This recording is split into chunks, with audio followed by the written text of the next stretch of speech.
Os voy a intentar explicar brevemente un fenómeno que os va a hacer bastante gracia y que luego vais a ver en ensayos en túnel de viento, donde casi armo una gorda. Pero bueno, os va a parecer interesante.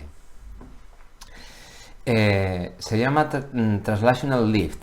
Bueno, la traducción literal sería sustentación traslacional. Se asocia normalmente con helicópteros. Yo lo descubrí de una forma muy casual, hablando con un piloto de helicópteros. Está recogido teóricamente en bastante documentación.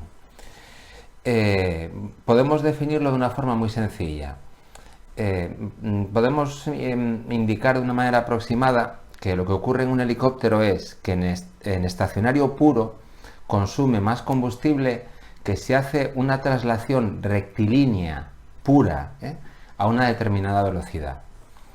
La explicación a por qué ocurre esto, que parece un poco sorprendente, ¿no? Parece que la lógica te indica que cuando está en estacionario puro simplemente estamos compensando el peso, y cuando estamos en traslación estamos compensando el peso y a la vez generando un vector de empuje en la dirección de la traslación.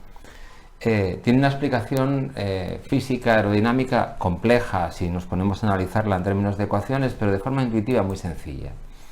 Si estamos en estacionario puro, el aire, podemos decir de una manera un poco gruesa, que no se me enfade ningún aeronáutico, que yo no soy ingeniero aeronáutico y todo lo explico así a mi manera.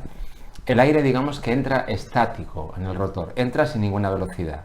Sin embargo, aquí, que ya estamos en un estado de traslación, el propio movimiento de la aeronave hace que, vamos a decirlo también de una manera muy intuitiva, hace que el rotor se comporte como un molinillo de crío, de los que utilizan los niños cuando juegan, y el movimiento de traslación provoca que el rotor gire. Eso lo vais a ver en el caso del túnel de viento.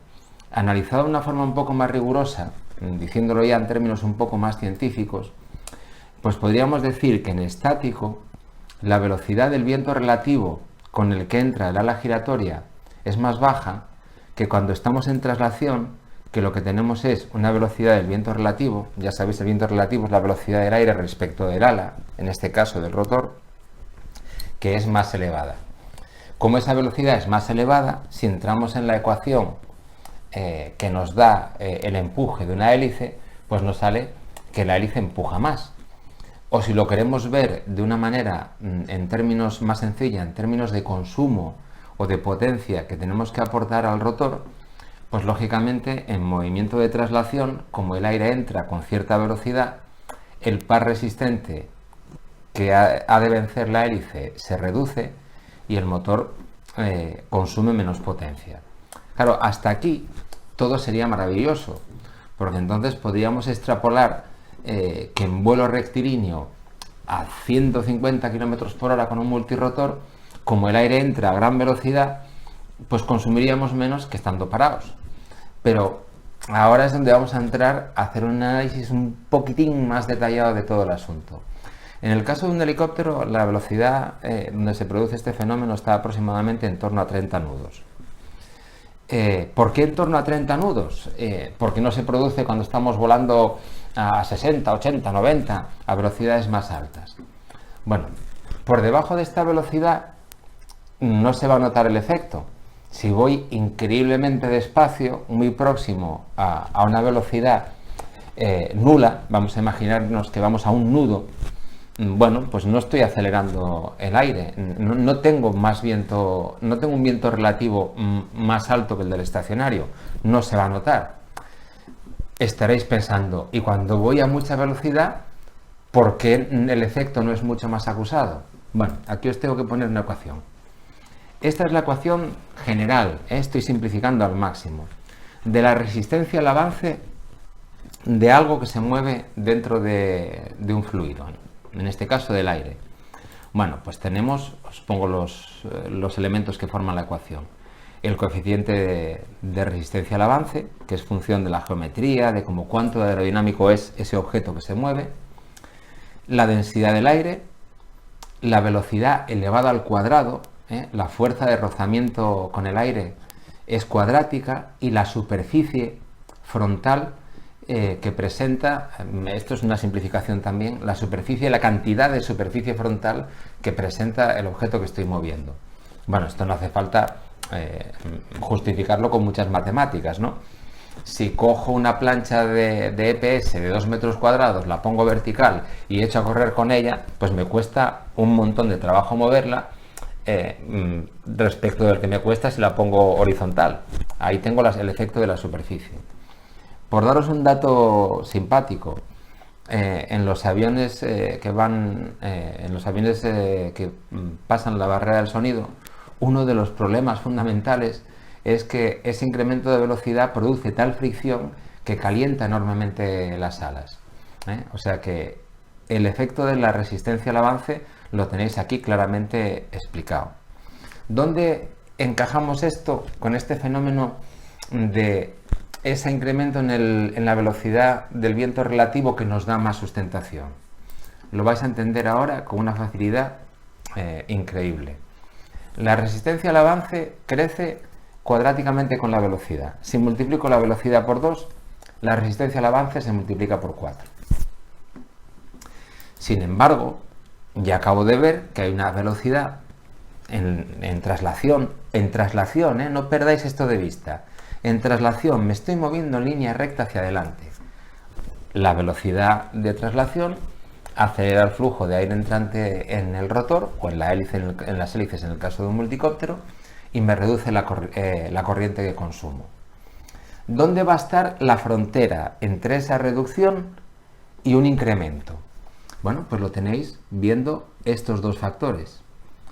Cuando estoy desplazándome en traslación a una velocidad donde la resistencia al avance, el efecto de frenado de la resistencia al avance que consume energía es inferior que el efecto de aceleración del rotor que provoca la mayor velocidad del viento relativo, tengo una mejoría. Ahí están los 30 nudos. Cuando excedo esa velocidad, ¿qué ocurre?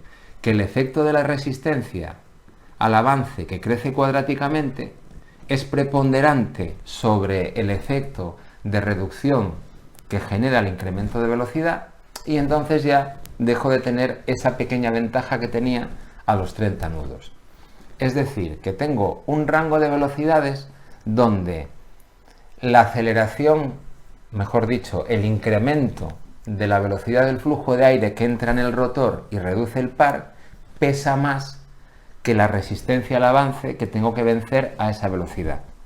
En el momento en que intento acelerar más, la resistencia crece cuadráticamente y mi ventaja de sustentación traslacional desaparece totalmente.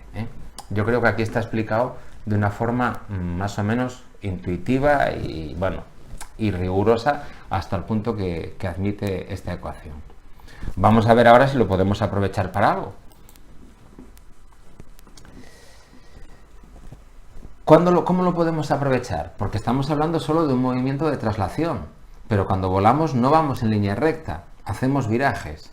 Y si aparece el viraje, ya nos tenemos que empezar a olvidar de este efecto.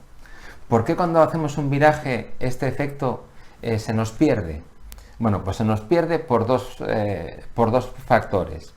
En primer lugar, porque al hacer el viraje, voy a poner este dibujo aquí, cuando tengo la aeronave alabeando, el vector sustentación se descompone hacia abajo en la vertical por el alabeo y hacia adelante, en el caso de un multirotor, por el cabeceo. Entonces, cuando hago un viraje, el vector sustentación se descompone dos veces, lo reduzco dos veces para avanzar y para alabear, con lo que ya tengo más consumo de energía. Y además aparece una componente que todo el que tuvo que hacer el curso para volar en cualquier cosa metido dentro conoce, que es el factor de carga. El factor de carga tiene que ver con la fuerza centrífuga o la aceleración centrípeta. Es muy sencillo de entender. Cuando estás haciendo un viraje coordinado dentro de un avión, pues resulta que tienes que la sustentación que provoca tu ala y la estructura tienen que soportar el peso de la aeronave y también esa aceleración centrípeta o esa fuerza centrífuga del giro. De hecho, es función del coseno del ángulo, no voy a entrar aquí con cálculos, pero un viraje a 60 grados carga la aeronave con un factor de carga de 2G. Bueno, pues si estoy girando a 20 grados, que sería un viraje estándar de aviación real o un viraje suave en un multirotor, pues ya tengo 1,06 G, ya aumentó el peso de la aeronave.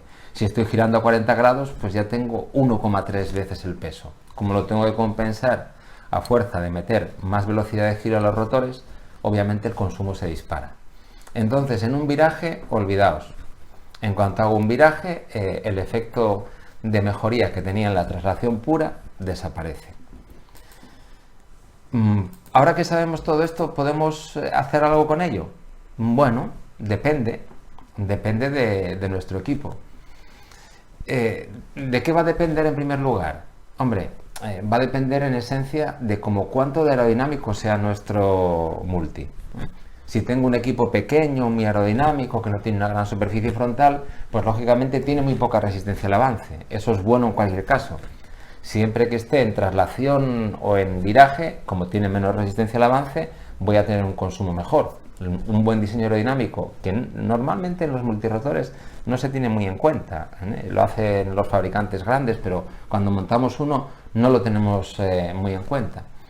Pues su superficie frontal y su diseño aerodinámico va a tener relevancia y va a ser diferente en cada aeronave.